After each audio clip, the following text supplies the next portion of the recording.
checkups. Monica Mattis, CTV News, Toronto. We are at the Ottodrome. You may have known it as Capital City Speedway. It's just been taken over by David Melamed, and actually your extended family, because the whole family's in on the business, I understand. That's right. My brother does all the food concessions. My parents work here, my cousins, my nephews, we're all involved. It's making you pretty happy to see CAS cars on the track. I'll get you to explain. Absolutely. CAS cars have been absent from the track last year, and these are the top-end cars run in Canada, and we're hoping to see a lot of them run here next year. So for anyone who's a fan of racing, that's really, really good news. And for anyone who doesn't know anything about racing, explain what a CAS car is. Well, CAS car is the equivalent to NASCAR in the States, what you watch on TV all the time, and you see the big racers. This is Canada's equivalent. It doesn't get any better than this. And the Ottawa Valley is a real hotbed for racing, isn't it? A lot of the racers are from here. Most of the racers are actually from the Ottawa Valley. There's a really strong showing from them. And where are you hoping to see things go? I mean, I know that you want families out here. Families, we want to turn this into a real family-oriented center.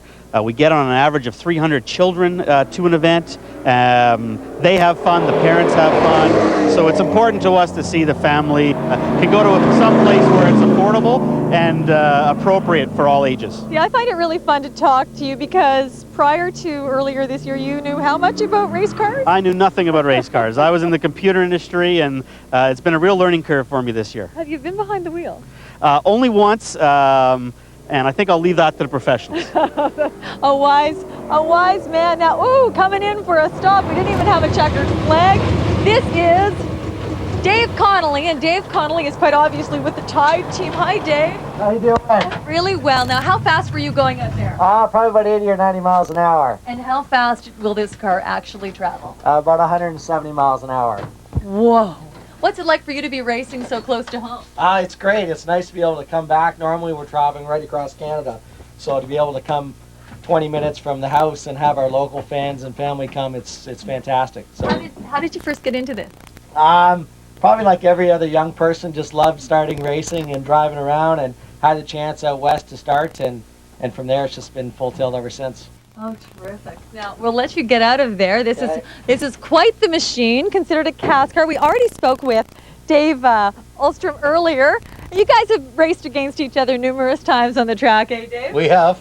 Describe the atmosphere, though. People say that the racing is very much family-oriented in terms of the guys on the track treat each other like family, even though they're your competitors. They're a real great group of people. If you happen to need something in the pits and one of the other guys have got it, they're the first ones over to help you out. Now, mind you, when you come across the start-finish line, all that ends. Everybody's out here for one thing. Good night. These guys are going to be racing on the 25th of September, what is considered ladies' night. And right now, I'm about to, oh, come on with me, David, because Terry has been a gentleman enough. I'm taking one car out on the track. There's not going to be any competition. This is considered what, David? This is one of the enduro cars that we're going to be running this Wednesday. It's a very basic car that just had all the glass and the internal stuff stripped out of it, and really anybody can race this. Okay, well, since anybody can race it, Terry's been kind enough to let me. Terry, how long have you been working on this car? Oh, a couple of weeks now. Oh, a couple of weeks. I'm wearing a fire suit, and you said this is good for what, David? That's good for about 3 minutes if something should happen, but we're confident you're going to do okay. Well, I'll give you the microphone, and the first and most important thing is being able to get into one of these cars and to get belted up. And Terry, I know you're going to help me with that, aren't you? Sure. We'll put the seatbelt on. I do know how to start it. Thank you. And there's Rob on the other side. A helmet, and we will not be going as fast as those CAS cars. How fast will this car go, Terry? Probably 70 miles an hour tops. 70 miles an hour. Okay, we're just going to clip this together. How are we doing, Terry? Terry just can... Perfect. See, I have a pit crew as well. What's not to like? 4:30. There you go. Everyone clear? And away we go. Stand back, guys. Looking around Ottawa and the CTV